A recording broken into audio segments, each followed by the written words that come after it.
your business, how you came about that, came to Ponca City. We're very interested in hearing that. Thank you. Great. Let's give her a round of applause. Hello, my name's Anna McDow. I moved here 2 years ago actually we lived in Danville, Kansas, which was a town of 28 people, literally 28. We moved here because we owned a farm, we was farmers. I was a nurse and I came here and for a nursing position, and a lot of my credentials did not go to Oklahoma, which I didn't know till we moved here. And so I went to work at the nursing home for a while and decided to open up a candy store because that's just what I wanted to do for a long time. I noticed when I moved to Ponca City, there wasn't a whole lot for kids, just kid-oriented, kid-friendly. And me and my husband just wanted to do something that would bring, a smile to kids' face and have fun. And we brought in Santa Claus, the Easter Bunny, the Grinch, just for children. It's been kind of difficult at first. When I walked in, I made sure to have enough stuff paid up because I could have a few months of not having to worry about the bills coming in. A lot of licensing problems, health department, I didn't know all that. I've just learned as I go. The Chamber of Commerce has been on my side through the whole time. We did the Santa Bucks, which I love that. I don't know what else. How about setting up the candy business and some of the challenges that you had during that period of time? You had some challenges because you told me. There's been a lot of challenges. For instance, we wanted a party room. Can't do that without the public bathrooms. It's a little much right now to do the plumbing. Hopefully someone will do the plumbing soon. We had difficulties with not knowing. We had our cotton candy machines and our pecan machines, so we do make them daily, up in the front, and we couldn't keep them up in the front because the hard plum tan washing station, which is another problem I ran into. But we've overcome it all. You just adapt, adjust, and move on. That's the only thing you can do. Candy's been a little bit difficult lately due to the COVID. A lot of candy doesn't come in when you order it, what you're expecting. Some of it does come in, what we expect. That's been the most difficult part. And not knowing what the community likes and what the community doesn't like. I order candy based on what I like. So I don't like all the runts, I just like the bananas. If anybody's been in this store, I only carry the bananas. Gummies, when we supply the gummies, I have no idea what flavor they are because they don't say. So the chicken feet, had no clue, but they looked neat, different, so I ordered them. I like them. I've gained 20 pounds since I've opened the candy store. And that's just because of the chocolate-covered gummy bears. I've had to move them down because I don't see them daily.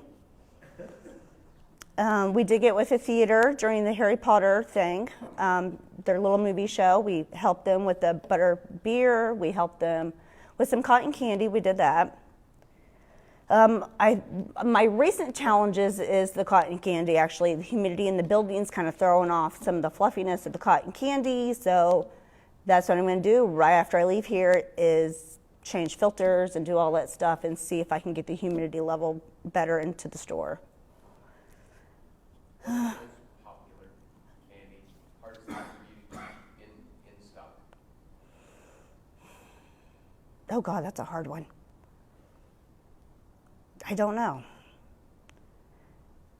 I mean, I've noticed it changes every week. Like, for instance, someone will come in, this is what they'll get every week.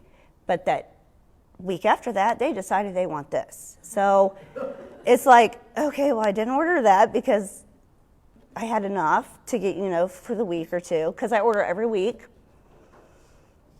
The Toe of Satan is a big deal. The Toe of Satan. It's a 5-minute challenge. It's the world's hottest lollipop. It's 9,000 Scoville peppers. You hold it in your mouth for 5 minutes. If you've seen the Facebook page, please don't swallow the spit it out. A lot of people are throwing up from it. It's hard to keep on the shelf. It's just it's the challenge. We've went through 8 cases of it since we've opened, and only about 8 people have actually completed the challenge. You said to me earlier, but how much candy would you estimate in pounds do you have? I have about 5,000 pounds of candy in the store currently. It doesn't really look like it. I'm having kind of shelving issue, display issues. Not sure. I move stuff weekly, so if you guys come in one week, it might be there, but next week it's going to be somewhere else. And a lot of people know that. They're like, wait, I thought it was here. We do have all scoops and tongs pulled from the bins. We just want one person's hands on them. And sanitize with everybody. We don't want them left in the bins where everybody touches them, and it's just too much to keep up with. So I like that part about it. I don't know if I'll ever go back the other way. Of course, we had the bins made that way to have the scoops and tongs in them. It took us 4 months to get our bins in when we ordered them. And that was probably why we were so late opening. We didn't open until October, like the first week of October. And we got the building in August. And it took us that long with just getting things up, together, decorations, floors. It's been a chore. I'm hoping by the middle of the summer I can hire employees. It's just me, my kids, my family. What hours do you guys work? 10 to 6, Tuesday, Wednesday, Thursday. Friday and Saturday, 10 to 7. Sunday, 11 to 6. And Monday, we're closed. And how about your pricing of the candy? I thought that was kind of, you could mix and match. Yeah, you can mix and match the bins. We have a dot system. Everything that's a red dot is on one wall. It's one price, which is $5.99 a half pound. Everything that's a blue dot is $7.99 a half pound, which is chocolates. Chocolates are very expensive. They're from Asher's and Albanese chocolates and some Cooper chocolates. They're hard to get in sometimes. It's hard to keep them stocked. And we've went cheap as possible in the prices on them because they're so expensive. Candy distributor tells me I'm basically not supposed to put the Asher chocolates in bins. I'm supposed to have them in glass cases and sell by the piece because it's such an expensive chocolate. That's too much for me, for one employee. And, you know, my oldest son helps me a lot, but he's a full-time college student, so he doesn't have a whole lot of time until he gets out of class and comes home. My husband works full-time, so other than that, it's been challenging. Is there anything you're hoping to expand into? We're hoping to expand into a party room. That's one of the biggest questions we're asked daily, is people want to have birthday parties and things like that. And we have probably an extra 1,200 square foot in the back that we've kind of started remodeling when I got time. I just don't know where to go from there. Main thing is the big public bathrooms. They have to have certain widths, you know, for wheelchairs, handicap accessible, and it's just a lot. I don't know yet. There's a building next door I've been looking at, but it don't have a public bathroom either, so I'd be in the same situation. I don't know.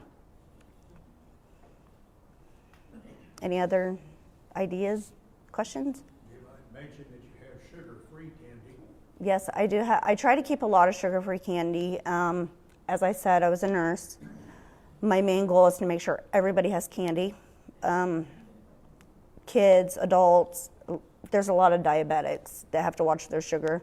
A lot of kids with autism and ADD shouldn't have a lot of sugar. So I try to keep sugar-free. It's kind of hard to keep the sugar-free in because I don't really make a whole lot of the fun candies in sugar-free.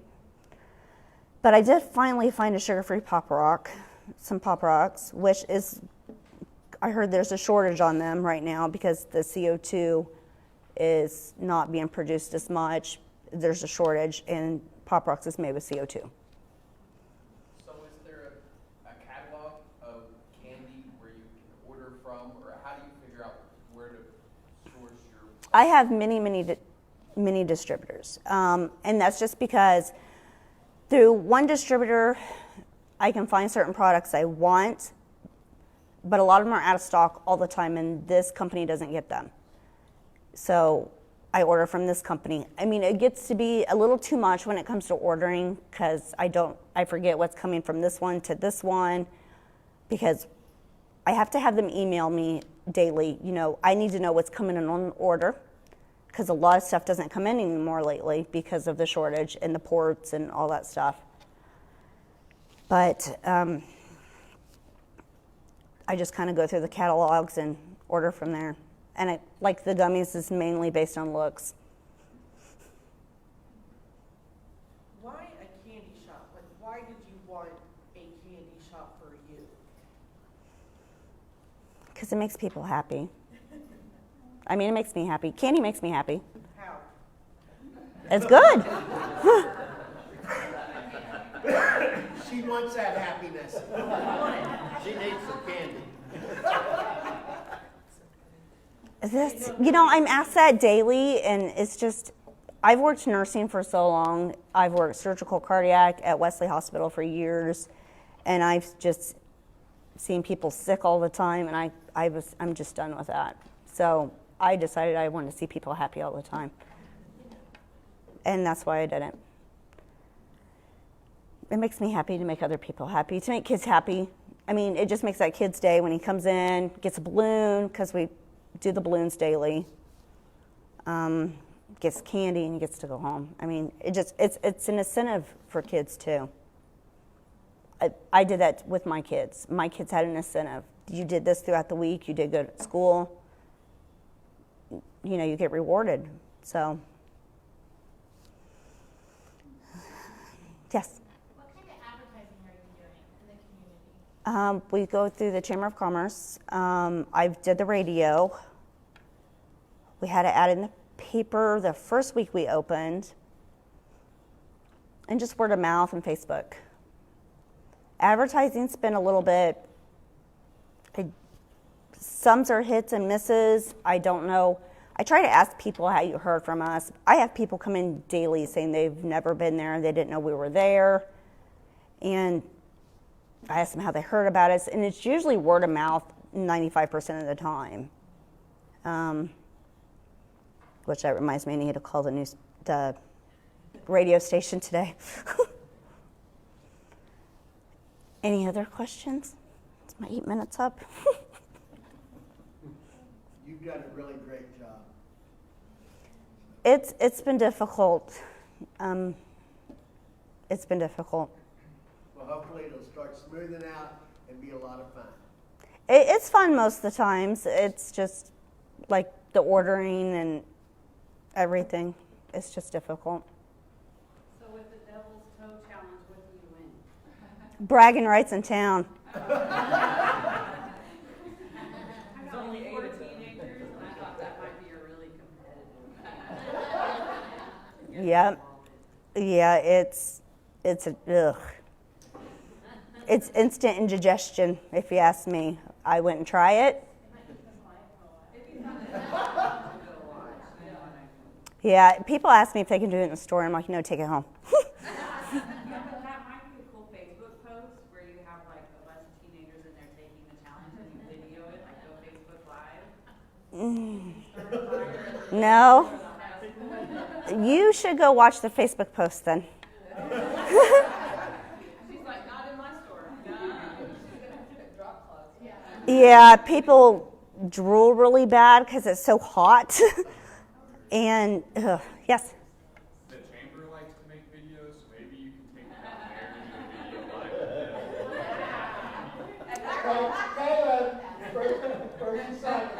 live. That's actually a great idea. You up for it? No? If Rich goes first. I've gone down that road before.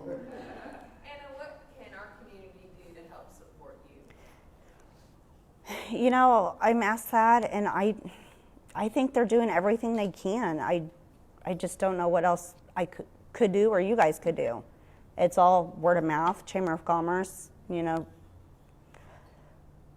Hopefully we get some more businesses open up kind of in the area I'm in. That is a daily thing. People come in every day, ask me to move my store. That's not something I'm interested in. I like where we're at. I like the history of the building. Well, most of it anyway.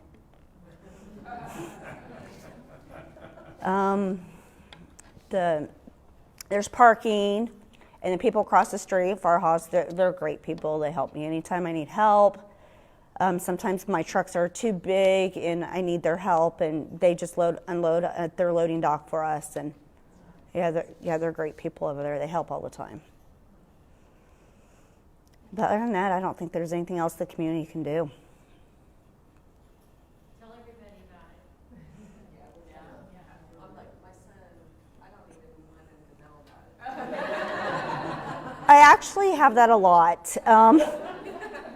I had some older, 30s come in, some family come in, their husband and wife, they came in every week.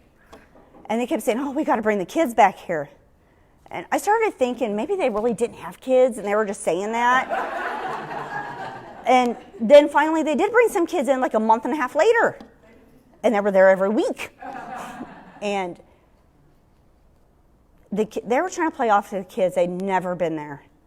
And the kids were kind of older. They were 10, 12. And I'm just kind of listening. And they're like, oh, wait, you got to see this over here. And I can't believe the kids didn't pick up on it. And I'm like, So, I hear that a lot. A lot of adults come in. The adults are actually worse than the kids, to be honest with you. I have a lot of nostalgic candies. I just got the Uno bar in. I got the Mars bar in. So, the Astro Pop. Yeah. The Whistle Pop had rest in peace this year. Yeah, it died this year. I had it for the first 2 months. I know. I got a little shadow box grave for it. Other than that, we did. It's amazing. We are so lucky to have that type of store in our small community. So we're glad that you're here. Thank you.